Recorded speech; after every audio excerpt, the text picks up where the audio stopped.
my first time doing stand-up in LA. What is it? It matters. First time doing stand-up in LA, downtown LA. I'm just gonna try the same shit that I was trying in Durango. I was stuck there for 9 months in Colorado, and it worked out fine. Yeah. So, what do you guys know about Argentina? Nothing! Oh my God. Nothing? That's a great start. Okay, well, I hope I gave you a good impression of what Argentinians look like and what we're all about. I have been studying American history for a while, and I've noticed that in this country you've had like 200 or so years of history, and you've had like 100 or so white males for president, and one really cute black guy for president, but there hasn't been no women president in this country, and I found that really impressive because down in Argentina, with all the shit that goes down, I mean, we had a civil war like 10 years before I was born, where 30,000 people were kidnapped, tortured, and their bodies thrown into the ocean. Despite that, we had 2 female presidents down there. I'm not saying Argentinian female presidents are the best, but that got me thinking, you know. I have a confession to make. I was talking with a friend that is a sex therapist here, and I was letting her know all this trauma that I had when I saw this video of a guy that I was dating from Philadelphia, and he was like choking his girlfriend with his dick, you know, like the deep throat thing, and I had never done that.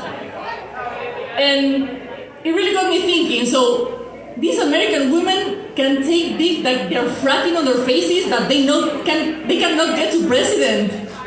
Like, it got me really thinking, so I got a solution for that. I hope you guys are with me in this. I'm running for president of the world. Yeah. Thank you. That's the response I expect. Yeah, I'm running for president of the world. And the first rule that I have for being president of the world is I'm making magic mushrooms mandatory. I know you guys, I was all about weed for a while, but then I got to other stuff, like including mushrooms, that was way better than weed, so I recommend it. I don't even recommend it. I'm gonna make it fucking mandatory because I'm the dictator. Yeah, we know a lot about that in Argentina, so I'm becoming a fucking dictator of the world. Second rule that I'm gonna implement when I'm president of the world. Every kid that is born will have all the resources and all the help to design and build their own spaceship. You guys like space? No. I don't think we're supposed to be here anyway, so. You know, I think we better leave. Like, let's give the planet a rest. We've been fucking up. There's fucking fire going on. I don't think we're supposed to stay for long. Anyway, we need a backup plan. So that's why my third rule as president of the world is I'm starting a mandatory astronaut training. Okay? Whether you like it or not, we're all becoming astronauts. We're gonna make spaceflight way cheaper than it is. I'm going to sell you these, guys. I assure you it's going to be a great experience. You don't have to worry about that. So, what else? So, one thing I have to be honest with you, again, when I'm president of the world, I'm going to be really fucking corrupt. You know? Like, I don't think any of this is going to actually take a start.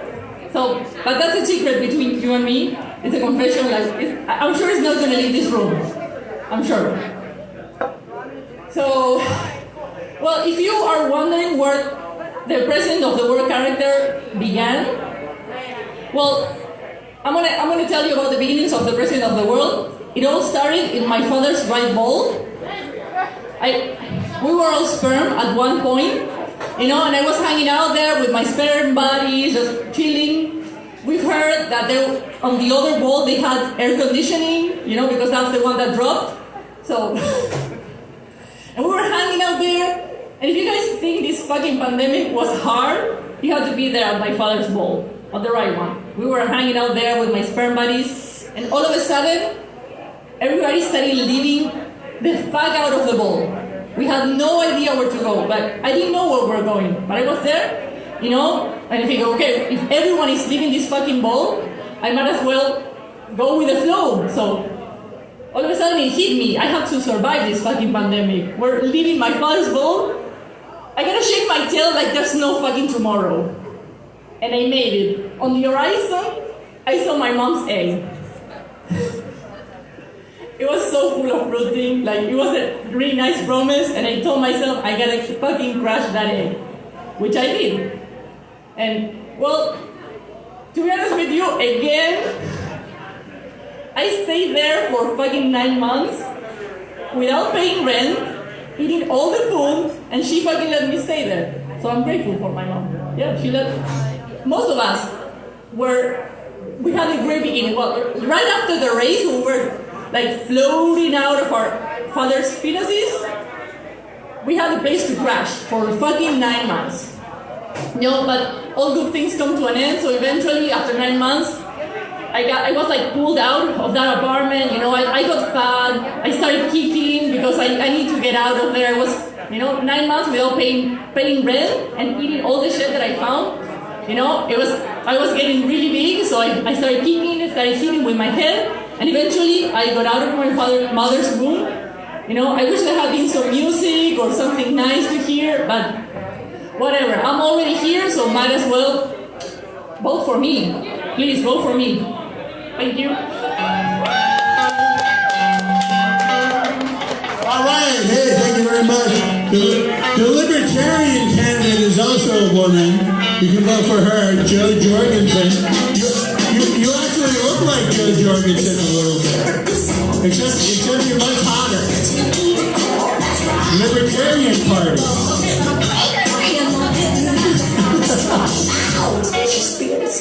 All right, let's hear it. Come on. We're getting down to the end here. We've got Christy Dillon. Is Christy Dillon here?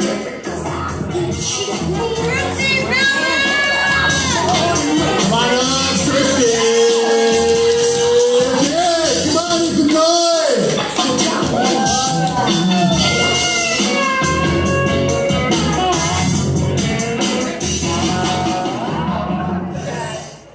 We've now reached the frumpy PTA mother section of the show. I feel kind of scared because I haven't done comedy in like 6 months and all these girls are bringing it and showing their pussies, and I just came straight from Walmart to here. I was like, all right, let me just try some jokes and be funny. And now I have to be hot and funny. But that's not why I got into comedy. I got into comedy because I'm unloved and ugly. And then the comedy game changed, and it's like, no, you have to be hot and funny. I didn't get that memo. People raped me and didn't want me as a child.